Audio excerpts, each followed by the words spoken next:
दोस्तों देखिए, आज पूरे देश में ये बहस छिड़ी हुई है कि चाइनीज़ प्रोडक्ट को बायकॉट कर देना चाहिए। वैसे कहता हर एक कोई है, लेकिन करते बहुत कम ही लोग हैं। चाइनीज़ प्रोडक्ट को बायकॉट करना है तो सबसे अच्छा तो ये होगा कि भारत सरकार ही इन चाइनीज़ प्रोडक्ट को बैन कर दे। तो भारत सरकार इनको बैन क्यों नहीं करती? भारत सरकार चाह कर भी चाइनीज़ प्रोडक्ट को बैन नहीं कर सकती।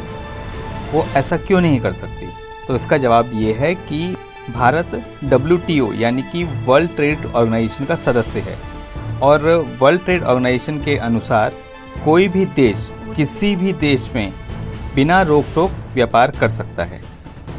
विश्व के लगभग सभी देश WTO के सदस्य हैं और सदस्य देशों में व्यापार करना आसान हो जाता है।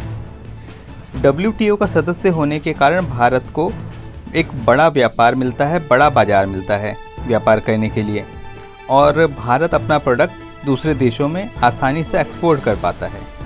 इसलिए WTO की सदस्यता भी नहीं छोड़ सकता। अब एक्सपोर्ट बढ़ने से हमारे देश में एम्प्लॉयमेंट भी जनरेट होता है, लोगों को नौकरियां मिलती हैं और इकनॉमी भी ग्रो होती है।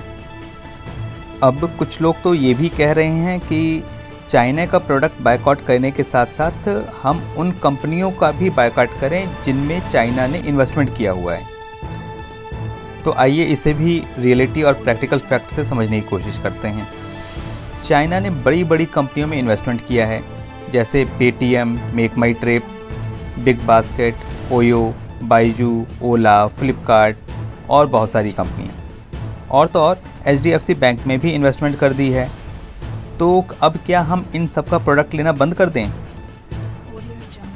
अब इसका असर क्या होगा ये भी समझ लीजिए। इनका प्रोडक्ट सेल नहीं होगा तो रेवेन्यू जनरेट नहीं होगा। इससे चाइना को तो नुकसान होगा, लेकिन भारत में भी अनएम्प्लॉयमेंट की समस्या खड़ी हो जाएगी। इन कंपनियों में काम करने वाले बहुत सारे लोगों की नौकरियां खतरे में आ जाएंगी। जब रेवेन्यू नहीं होगा तो इनको तनख्वाह कहाँ से मिलेगी, और तनख्वाह नहीं मिलेगी तो इनकी नौकरी खतरे में आएगी। फिर इतने सारे लोगों की नौकरियां कहाँ से आएंगी? ऐसे तो चाइना को बैठे बिठाए एक नया हथियार मिल जाएगा। अब जिस कंपनी को, जिस इंडस्ट्री को बर्बाद करना होगा, चाइना उसमें इन्वेस्टमेंट करेगा तो हम उसका प्रोडक्ट लेना बंद कर देंगे, रेवेन्यू जनरेट नहीं होगा, इंडस्ट्री कोलैप्स हो जाएगी, अनएम्प्लॉयमेंट बढ़ जाएगी, इकोनॉमिक की ग्रोथ रुक जाएगी। तो ऐसी बहुत सारी समस्याएं आ जाएंगी। बहुत सारी कंपनियां तो मैन्युफैक्चरिंग के लिए कच्चा माल चाइना से लेते हैं, चाहे वो ऑटोमोबाइल इंडस्ट्री है, चाहे फार्मास्यूटिकल या एग्रो।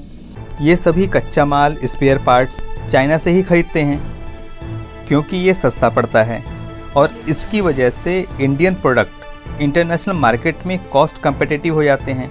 सस्ता होता है तभी एक्सपोर्ट भी कर पाते हैं। लेकिन कहा जा रहा है कि इंडियन प्रोडक्ट ही खरीदें, चाहे वो महंगा ही क्यों ना हो। कच्चा माल महंगा हो और उसकी क्वालिटी भी अच्छी ना हो तो इससे फाइनल प्रोडक्ट की कॉस्ट बढ़ जाएगी, प्रोडक्ट महंगा हो जाएगा। तो महंगा प्रोडक्ट एक्सपोर्ट कैसे होगा, जबकि सेम प्रोडक्ट इंटरनेशनल मार्केट में सस्ते में उपलब्ध है? फिर इफ़ेक्ट तो भारत का ही होगा। बहुत सारी इंडस्ट्रीज़ तो ऐसी हैं जो सिर्फ एक्सपोर्ट पर ही जिंदा हैं। ऐसी इंडस्ट्रीज़ को बचाना मुश्किल हो जाएगा, अनएम्प्लॉयमेंट की समस्या होगी, और फिर एक्सपोर्ट से जो फॉरेन करेंसी आती है वो भी नहीं आएगी। ओहो, अब तो ये सब कुछ गोलमोल हो गया। तो क्या करें, हाथ पर हाथ धर के बैठे रहें? नहीं, मैं ऐसा नहीं कह रहा कि आप हाथ पर हाथ रख के बैठे रहें और चाइनीज़ प्रोडक्ट का बायकॉट ना करें। बायकॉट ज़रूर करें, लेकिन समझदारी से। आपको यहाँ पर विन लूज सिचुएशन क्रिएट करनी पड़ेगी। अगर आप वाकई सीरियस हैं, चाइना से बदला लेना चाहते हैं, तो आपको विन लूज सिचुएशन क्रिएट करनी होगी, यानी भारत का फ़ायदा और चाइना का नुकसान। अगर आप लूज़ सिचुएशन क्रिएट करेंगे तो चाइना का तो नुकसान होगा ही, लेकिन हमारा भी नुकसान होगा, और ये कोई समझदारी की बात तो है नहीं। अगर आप वाकई चाइना का बायकॉट करना चाहते हैं और देशभक्ति दिखाना चाहते हैं, तो ये आप अपने काम से दिखाइए। वो कैसे कि पहले तो आप जितना प्रोडक्शन कर रहे थे उससे ज़्यादा प्रोड्यूस करिए, और वो भी लो कॉस्ट पे। प्रोडक्ट की जो कॉस्ट है वो बहुत कम होनी चाहिए और क्वालिटी बेहतरीन होनी चाहिए। जब आप मास प्रोडक्शन करेंगे वो भी लो कॉस्ट पे और अच्छी क्वालिटी का, तो भारत क्या, विदेशों में भी इंडियन प्रोडक्ट ही बिकेगा और किसी को कुछ कहने की ज़रूरत भी नहीं पड़ेगी। और चाइना अपने आप इंटरनेशनल मार्केट से बाहर हो जाएगा। बाकी मैं आप पर छोड़ता हूँ और कमेंट बॉक्स में ज़रूर बताइए कि आपका क्या विचार है। और ऐसी ही जानकारियों के लिए आप इस चैनल को लाइक करिए, सब्सक्राइब करिए और बेल आइकन को ज़रूर हिट करिए ताकि आपको ऐसी ही वीडियोस मिलती रहें।